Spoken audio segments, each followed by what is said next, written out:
Là, sur notre étude grand donateur, on a voulu voir un petit peu le comportement du grand donateur en prenant en compte l'ISF et le non-ISF.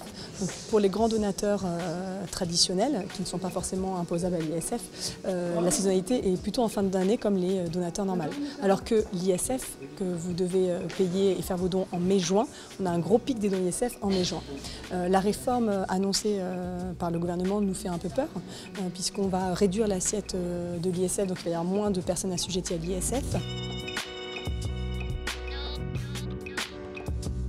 Je trouve cette étude vraiment de terrain que le monsieur a présentée, ça donne une photographie réelle sur les types de donateurs, avec leur répartition géographique, leur répartition, je peux dire, par tranche de somme de dons donnés par an.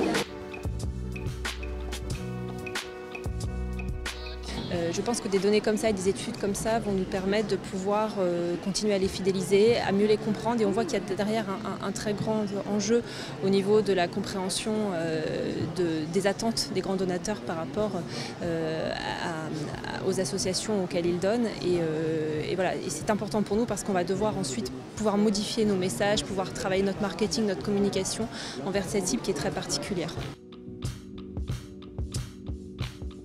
Je pense que ça montre qu'il va y avoir des difficultés à partir de l'ISF et je pense que ça montre, comme quelqu'un l'a dit, qu'il faut travailler beaucoup plus sur le fond pour donner envie aux donateurs. Le don, c'est une envie, c'est le bonheur de donner, c'est faire rêver les gens et je crois qu'il faut vraiment travailler sur cette question, notamment dans les relations one-to-one, pour pouvoir emporter les donateurs parce que l'acte fiscal n'est qu'un acte secondaire. Il y a d'abord l'envie et ensuite le montant du don et l'acte fiscal.